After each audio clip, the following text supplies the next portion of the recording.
Hi, Graham Park here from Shooters Union. I'm here today with the Tasmanian president of Shooters Union, Philip Big. How are you, Philip? Graham, yourself? Very well, thank you. I think you're a bit colder today than we probably are in Queensland. But I've got to say, I've been seeing a lot of your videos in Tasmania. They seem to be having a lot of cut through. So congratulations on that. And Tasmania's a bit of a focus for shooters at the moment because we've got this whole proposed bill that the Liberal government has put up. And then we've got all the nastiness around Labor saying they'll put amendments or change the bill. We'll get to that in a little bit and make it worse. Um, and then we've also got what I want to talk about first, the very, very strange situation where you've got a police minister who's supposed to follow the government direction, who's essentially argues with the government, is what I see in the media a lot. But I also what I see and what I've learnt from watching your videos is they she's put in place a program that, if I'm correct, if you're arrested down there, criminals arrested down there, and they at some point say, hey, I've got an illegal gun somewhere or I can get one, they will lower their sentence or lower the charges. Is this correct? Yeah, absolutely correct. We've had quite a few people reaching out and saying, look, this is actually happening since I released this information. There is evidence also providing fact to this. It's not just hearsay. The commissioner is incentivizing firearms theft essentially by giving criminals an out, giving them reduced sentences for handing over illegal firearms. And I think it's absolutely unacceptable. Now, I understand there's a reason to do this to try and get these firearms off the streets, but perhaps we're thinking about this the wrong way and going about this the wrong way. Well, I've got to say, Phil, when I first heard this from you a couple of weeks ago, I went to some members of ours who are reasonably highly ranked police officers in two states. And I put it to them, and they were just horrified. They said, you do realize that that'll increase thefts. They said you just wouldn't have a policy like that. So they were quite stunned, and they are at a level where they would have been in meetings with this type of commissioner over the years, and they were just stunned because their immediate reaction was they felt it could encourage more gun thefts by incentivizing it. So I think I'm sure that wasn't the intention, but I think it's another example of what I've seen from outside your state of a police commissioner that seems to, one, think they're an expert on firearms regulation when the track record is that they've made a mess of the antique firearms stuff, and to complain about limits and everything else is quite something else. But moving from that to this proposed bill, so the Liberal government has put up, and it's a minority government in Tasmania, for those of you who watching from outside the state, has put up a bill that does not have limits like caps on the number of firearms, but it does reclassify straight pulls and lever release and button type guns, correct? And they would become category C. Mm. And so they've proposed that, but what that gets the headlines, and then Labor jumps in and says, "Hey, we're going to put the limits in, like New South Wales and West Australia." So, yeah, aren't we good? And obviously something's going on there. I mean, I think it's be safe to say that your local Labor leader probably had a motivational call from Mr. Albanese's office, say, "Go get them, please jump on it, and they'll help." Uh, but what worries me is, why would the Liberal government want to put up any bill knowing the risks around this? Well, that's absolutely right. And Shooters Union in Tasmania have been the only ones since all of this started at the beginning of the year to stand up against the minister while Labor was grandstanding about caps. We have actually requested that Minister Ellis drops any planned amendments until such time we can have educated debate rather than political grandstanding and agendas from the federal government. We need to have an educated response when it comes to firearms reforms, but we just can't do that when we have this narrative put in play by the Prime Minister and our Labor leadership here in Tasmania. It's just absolutely appalling, and Felix Ellis should know better and step aside for a while and just leave this be. I've heard people talking and seen online several people suggesting that the Liberal Premier in Tasmania has sort of been encouraged, compromise, I'm not sure of the right term, by the promises from the federal government of a new hospital, and that they may have tied some of that to this firearm thing. Now, I don't know that's accurate or inaccurate, but I'm just saying it's been all around on social media. Is that even credible, or is that just another social media thing? I think what's more credible is that there's a tax incentive here. So Tasmania's share of the GST pool has always been a questionable issue. Now, whether or not the federal government is holding the old tax debate over the top of the Premier's head, who knows? Or even this hospital that we've all been fighting for many years for a new Greenfield site hospital. But it's safe to say that there is something going on there, and I think we need to fight it. And we need to just call on Minister Ellis to do the right thing here by law-abiding firearms owners. We're sick of the attacks. Well, that's what I'm surprised, because the Liberal government down there keeps trying to put outwardly that they are supportive of licensed shooters and hunters. But when I looked at some segments of the draft bill, which is open for submissions as we speak, and the submissions close on what day, Phil? The 7th, The what was that? the 7th. The 7th of August, the submissions close. And before we finish this, you will have those watching, you will see addresses and things we'll put on the screen, links so you can get your own submission going. But before we get into that, there's two elements that you showed me in this bill that's supposedly shooter friendly. It's anything but friendly. The way I read this, Phil, you could not go hunting without risking 2 years in jail. Yeah, I found this really interesting, and no one's really picked up on it. But essentially, if you have your firearms outside of your primary residence for more than 24 hours, you have to notify the police. Now, anyone that goes hunting isn't going to duck out for 24 hours, are they? I'm actually planning on going on a bit of a hunt very soon, and I'll be gone for a week. Now, I do have a safe where I go because I put it in just to make sure everything is up to scratch, and I'm protecting my firearms and myself from any issues.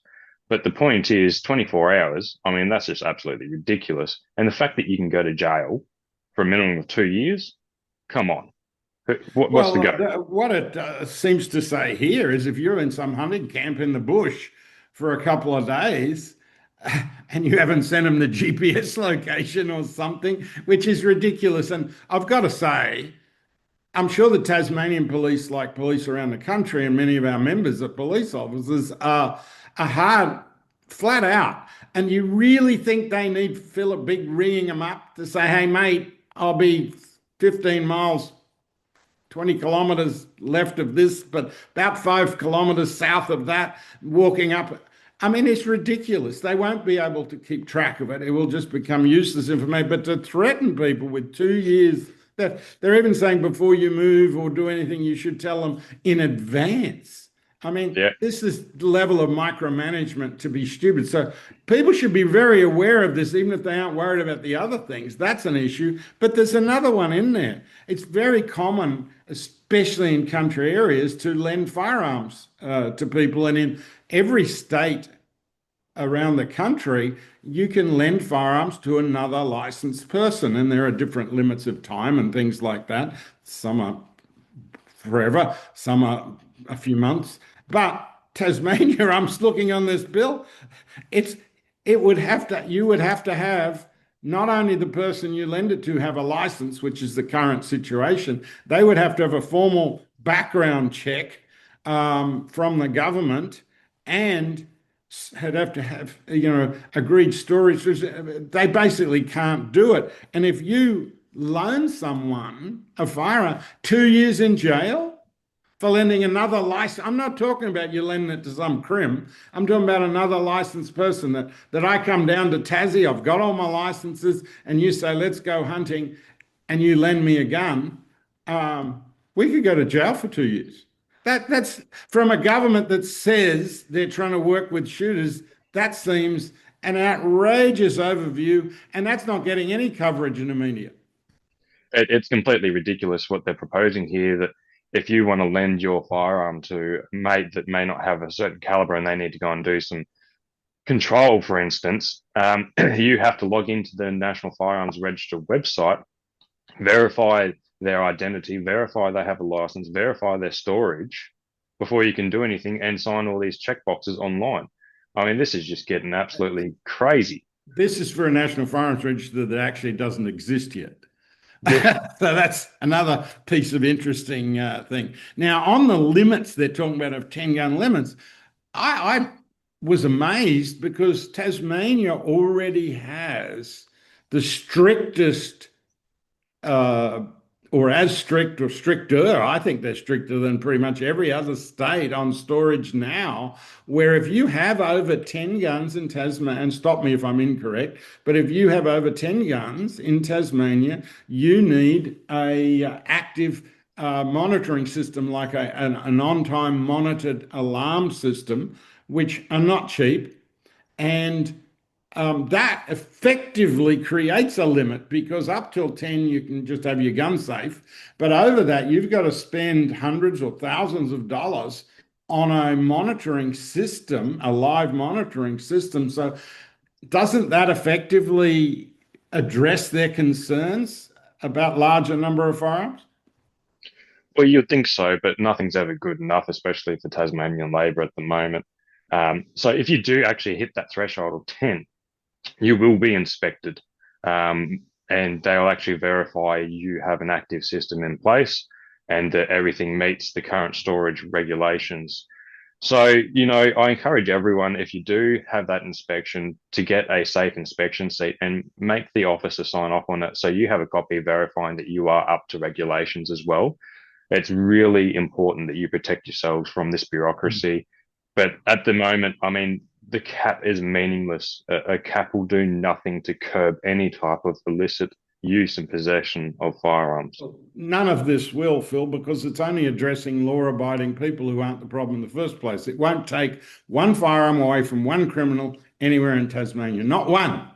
No. And it doesn't even make the pretense of trying to do it. It's that insulting that it basically just says all the hunters of Tasmania are the problem. All the competition shooters of Tasmania are the problem, which is idiocy when you consider that around the country, it's almost unheard of for licensed firearm owners to misuse them. It's outrageous. And so we've touched on a few things, and I'm sure we could go on for a long time, but I want to hit some action steps for people, and we will put some of this on the screen for you. But the first thing I would say to everyone is before the 7th of August, do a submission about this bill. And you'll say, oh, that's a bit much for me or whatever. Have a look. We've got some materials that can help you, and it'll help you put together a submission. Everything else it's quite simple. A submission might just simply be, I don't like this. This picks on shooters.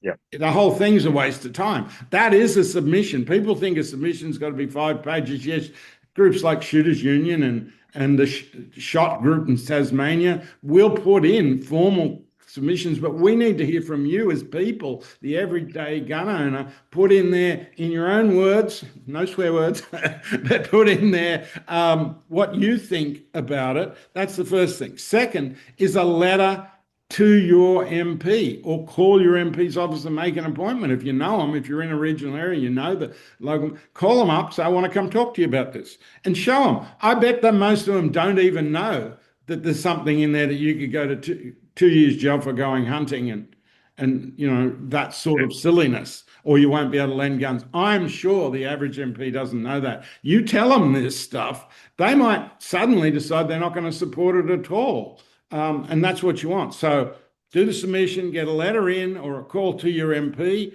the last thing is encourage all your family and friends who shoot to do exactly the same, but also encourage all your family and friends who don't have gun licenses to apply for a gun license. People say to us every day, but what can I do? I'm not political.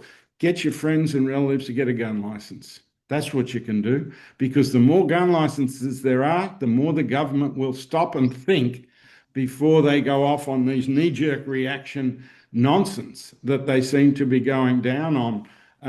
Phil, anything you want to say before we wrap up?